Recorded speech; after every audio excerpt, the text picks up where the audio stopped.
All right, ladies and gentlemen, today we're talking about the Champions League quarterfinals, Leg 1. And we're going to talk about the Tuesday game. Tuesday we had Real Madrid versus Bayern, and we had Sporting versus Arsenal. Well, let's just get the Arsenal game out of the way first. It's kind of what we all predicted.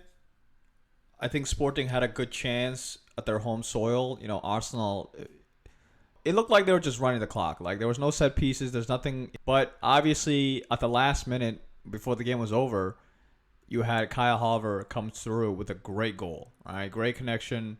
And Kyle Havertz is one of those players, right? That's somebody, a clutch. You got to have clutch players. And at this stage of the Champions League, clutch is what it's all about, right? Obviously, the biggest clutch team we know is Real Madrid.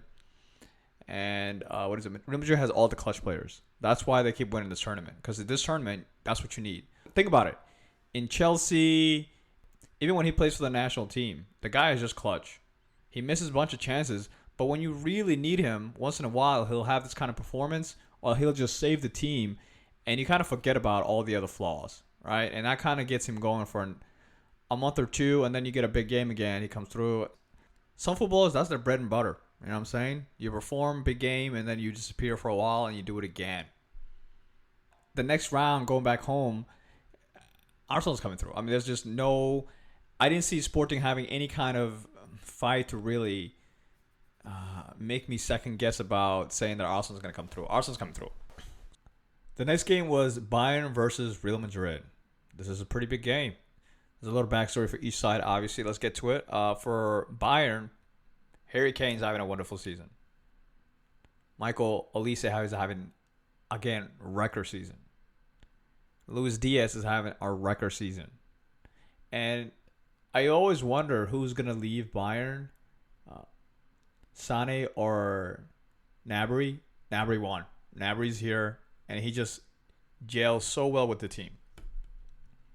Same with Kimmich. Kimmich looks like he's back to really leading the team as well. Right? He looks very comfortable.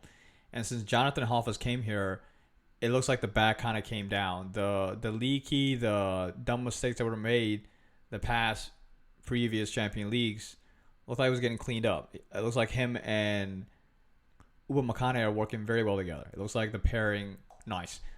So Bayern haven't beaten Real Madrid since 2012, I believe.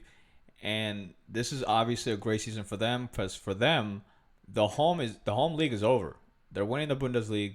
There's no competition there. Now all their focus is on the Champions League. They have to win it. And really, this year's Champions League, there's a lot of teams that the Champions League trophy can really change their, not just their season, but like how every fan wants the Champions League, right? And for Bayern, they're doing all this great things in the Bundesliga, but they have to do that in the Champions League for anyone really to care. And that goes for everybody, really. I'm not just saying this for Bayern, but really for us to be like, yo, this is the team. The Champions League just have to be part of it. And it can't just be the Champions League, but the Champions League is a very major part of your season, really. Because this is the European best. So, like I said, Bayern hasn't beaten Real Madrid in a while. Real Madrid is also having a little... They're not too consistent. Yes, the game is going to be at Bernabeu, but this is Bayern. That's kind of how you felt. And then on the other side, you have Real Madrid, who they are officially lost the league. They officially lost the league, right? Think about it. Do you really think Madrid is going to come back from 7 points? I don't think so. And I truly believe they realize that as well. And their only thing they can fight for this season is the Champions League. They can't go 2 seasons without trophy at this point. It's just ridiculous. They spend too much money. They have too much talent. They got to win. This is a game that's going to be at home. You're just expecting them to win, really. I didn't really expect any other ways. I expected them to struggle, which they did, but I always expected them to win. Some way, somehow, they were going to win. That's just what they do. That's what I thought. But I forgot about Mel Neuer. That's what I forgot about. I forgot about the greatest goalkeeper. That's also something you forget about in the Champions League, that you don't just need clutch players. You also need, argue one of the best goalkeeper of all time, right? Man Neuer has got to be one of the best goalkeepers. He's 40 years old. And the performance he had in this game is the difference between Madrid losing and Bayern winning. He was the difference maker. You get what I'm saying? And this is a game where Michael Olise was running these guys. I mean, he was having. There's a comparison between him and Lamar. I don't even want to. Let's just enjoy these guys. I don't even want. I mean, obviously, I'm biased. I'm gonna say Lamar all day, every day. But I don't want to take anything away from Michael Olise. I mean, he's so good that in the French national team, he's Dembele. He's literally Dembele. Think about it. Dembele just won the Ballon d'Or, and he's playing in front of Dembele in the National League. That should tell you a lot. Dembele has to go somewhere else just to accommodate this kid. That's how good this kid is. That's all I'm saying. And he's about to break Lionel Messi record for the most assists any player in one season. I'll say that again. Lionel Messi is the record he's about to break. So, I mean, realistically, Bayern had no mistake, no excuse. They have to win this. They just have to win this. Either way, the game ends with 2-1, but it wasn't a lack of triumph from Madrid perspective. Madrid, if you look at the statistic of the game, Madrid had 21 shots. Bayern had 19 shots. Madrid had 10 shots on target. Bayern only had 4 shots on target. You get what I'm saying? Yes, most of the possession was by Bayern. Bayern had most of the possession. Yes. But the difference was that Neuer, I mean, there were so many goals. I mean, there was at least 2 to 3 goals that Real Madrid could have scored if this was just some average goalkeeper. The fact that he was Neuer, it didn't happen. There was one play where it was Kylian Mbappe was trying to shoot the ball between Neuer's leg. And the way Neuer stopped that goal, I was like, I don't think anybody's doing that. I haven't seen anybody do that. You get what I'm saying? So you're going against a fighter. So now going back home to Bayern, Bayern literally had no excuse to not win this. But the thing is Madrid. They're talking about, what is it? Their coach comes out saying that in the locker room, they're talking about it. They're saying, dude, every year, these guys are always about this locker room conversation. Yo, keep it to yourself. All right? Keep it to yourself and then prove it on the field and then talk about it afterwards. You don't talk about it before. This is the same motto. The atmosphere is of a revenge. All this. We don't need it. Just go to Bayern and beat them. Because technically, this is the only trophy they can fight for. Bellingham is back.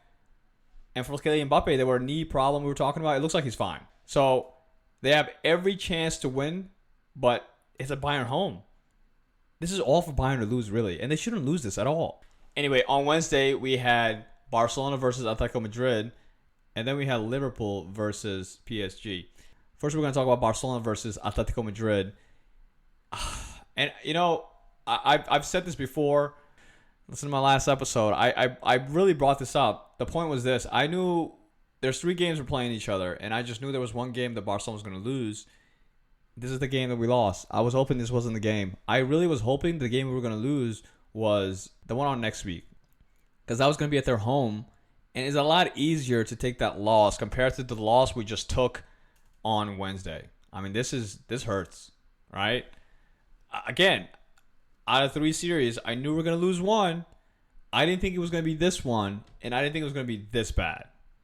And when I say this bad, I mean, this was a game where we finally realized that Rafinha is so important. And Rashford is making all these noises. Remember that in the, national break? He's doing his outstanding stuff, and Rafinha gets hurt, right? And this season has been a blessing for him simply because Rafinha has been getting hurt here and there the whole season. So he was getting chances to really play, and he was getting better. But bro, this guy is so not consistent. This is the problem here. What did I just say? When you get to this level of the Champions League at this stage, you have to have clutch players. Rashford is not a clutch player, and all now we're talking about and fixated on is Rafinha. And now we're upset with him because he played a friendly match that cost us the season, it looks like. Anyway, so let's get into the lineup. The lineup is obviously, you got Lewandowski up front, you got Rashford replacing Rafinha, and then Oma is right there as the number 10, and then you got Lamar on the other wing. And then the mid, you got Pedri. Again, the midfielder, the injuries are absolutely absurd. And this is one of the reasons why next season, whatever it takes, we need to buy another team. We need to just simply buy a whole different team to where it doesn't feel like if one or two players leaves that it just feels like such a lopsided.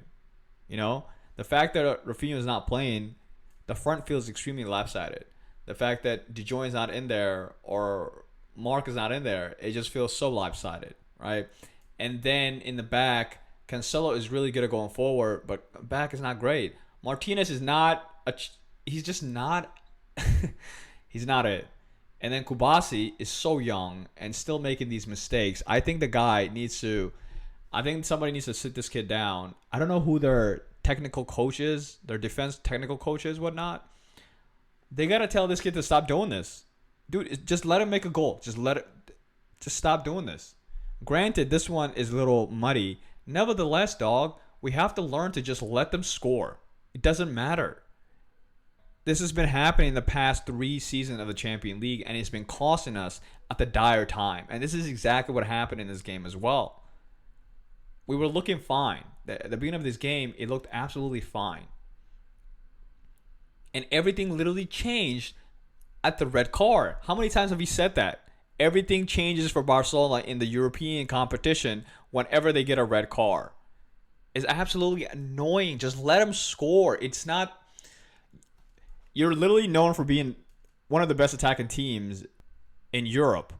What are you doing? Let them score. You're playing a high line. You're already playing such a risky game. Why add on more to it by getting a red card? So after the red card, this is like a 40 minutes, and Joel Alvarez, I mean, that goal was absolutely sensational. And most of us, you can just see the way he took it, how close it was.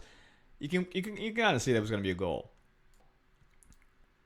At the 47 minutes, they took Pedri out. So whenever they took Pedri out and put Gavi in, I was like, what's up? What's going on here? You know what I mean? Is he hurt or not? And I don't think he's hurt at all. I think it's simply he's trying to rest him for coming back. And to him, I feel he's like, let's just stop. Let's just make sure it's only one goal. If we don't score, it's fine. But as long as just one goal, we'll be fine going back to their home. We can score 1 or 2 goals, and Pedri would be fine. I think that was a mistake. He should have let Pedri play. He should have if Pedri's not hurt, he should have played, because this was the biggest one in my opinion. Because this gets the ball really rolling, and as the game went on, yes, we had some chances, but nobody's scoring. How many chances did Rashford miss completely? Truthfully, before even the red card happened, Rashford should have scored. First, the one that was crossed. He hit it one time. He had time to stop that ball and get it in. Another one. There were just too many shots for Rashford. So personally, this is a game that could actually cost Rashford to go back to Manchester United. There's a conversation about how much Barcelona wants to buy him and keeps him and whatnot. But games like this makes him rethink. We already have Fernando Torres. We don't need another one. And again, as the game going on, like I said, at the 71 minute, this dude scores all the time. This guy, I don't know, but he just has a knack for just scoring against Barcelona. You know what I mean? He comes in, gets a goal. It's 2-0. And now there's the other conversation too, is that you didn't score a goal. You didn't score a goal. They played at your home. Yes, you were 9 people, but you didn't score a goal. You know what I'm saying? Now the biggest controversy of this game was obviously that handball. The handball was that the rules are simple. I think that was obviously a clear penalty, and that guy should have gotten his second yellow card, and he should have been out. Flick is 100% right to be upset. They were so upset to the point that, like, I think they just sent a complaint to UEFA. They just put a complaint in, and I think it's completely accurate. Think about it. How does that make sense? Henry and his friends over there, they were talking about this, and I was just baffled by how people are interpreting this at all. Micah, I don't know. I think Micah was the law is the law. We must do it. And Jamie, I think Jamie is still pretty upset about what happened to Liverpool and what's happening in Liverpool. Really, that he didn't want Barcelona. He doesn't like Barcelona. Let's just be honest. I don't think this dude wanted to give Barcelona the penalty. So he, in his mind, he's like, I personally wouldn't want it to be penalty, right? And then they called Christina, who is the professional, referee that tells them like the rules and whatnot. And she's like, yeah, that's the rules, but you got to use common sense in that order. What? And now everybody is losing their mind because of this common sense conversation. Because everybody's like, which is true, right? Referees put their common sense on these calls. And I've been saying that. They're not following the actual legit law. It's just, do they see it? Do they feel it? There's so much subjective in there. There's nothing objective at all. But this is one that's clearly objective. It's a rule. Once the ball is moving, you can't put your hands on it.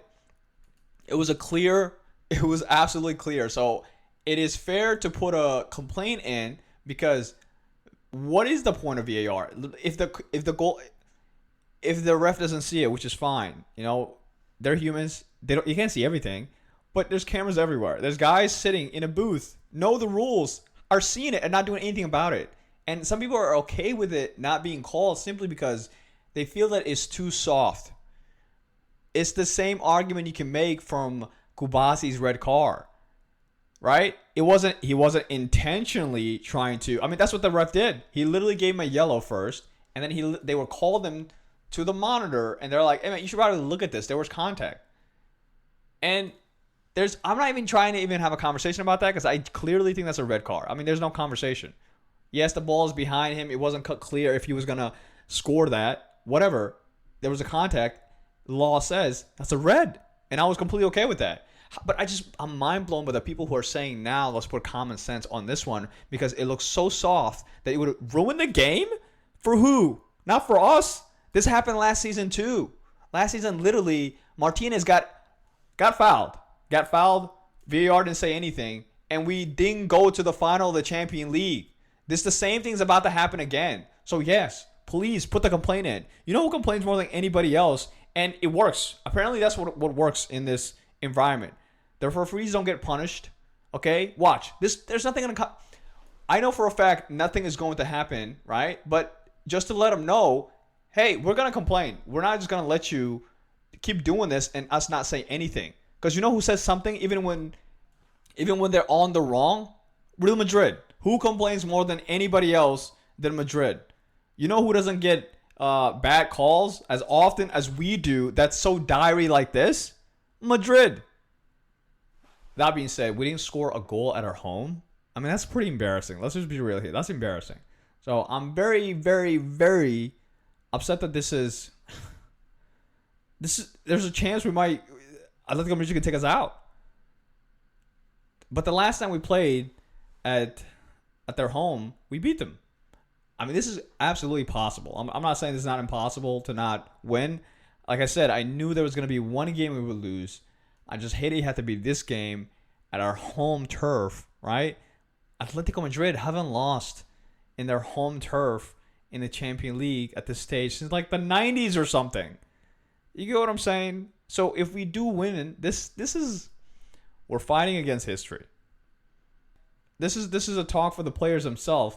Listen, if you guys want to keep being part of the conversation, I'm seeing Lamar getting upset all the time now. You're right to be upset. You should be upset, but you should put all that frustration on scoring goals. But my guy, that's the only thing that's missing in your game is scoring goals. You got to score goals. I'm sorry.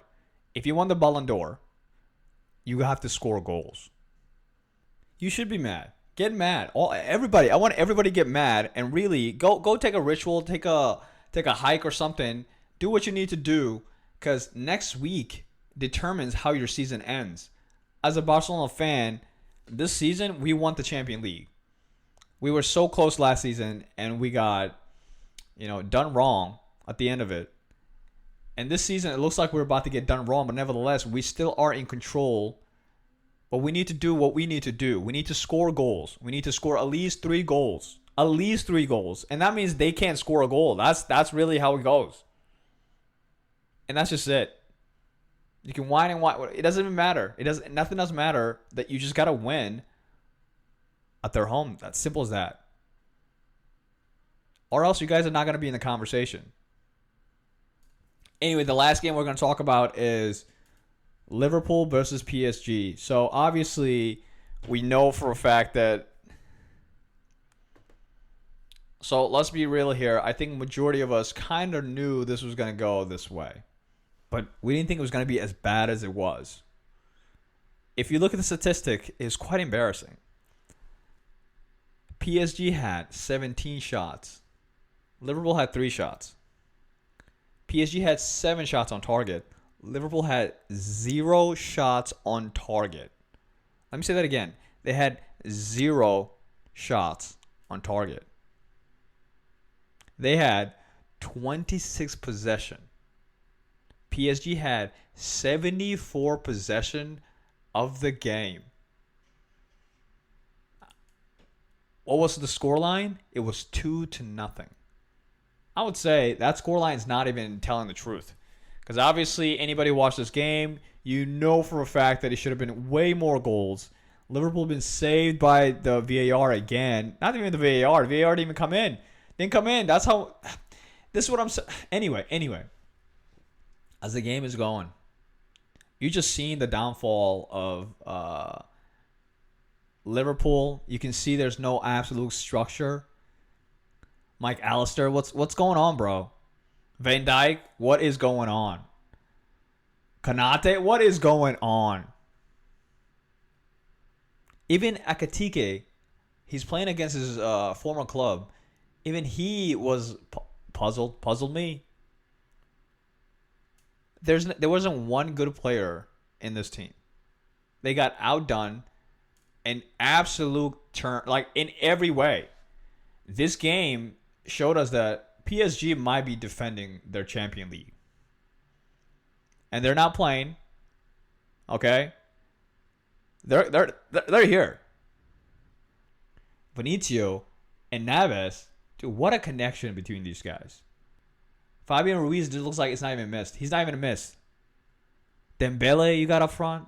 How many goals did Dembele miss in this game, really? He missed 2 sitters. Okay? They got away with 1 penalty. I would say the one with Konate. Yeah, okay. But the push? Come on. So now going back home to Anfield. Do you think that Liverpool is gonna make a change? Do you think it's gonna be like Galatasaray game where they came back that hard? You think PSG is gonna let that happen? You honestly think? Let's just say Liverpool scores 3 goals. You think PSG is not gonna score a goal or 2? We're talking about a Liverpool who, they're lucky to make it to the Champions League next year. That's the die we're talking about. In fact, they're lucky if their coach makes it to the end of the season. Another one is Mo Salah. That's the conversations that we have is Mo Salah. Mo Salah is just not Mo Salah anymore.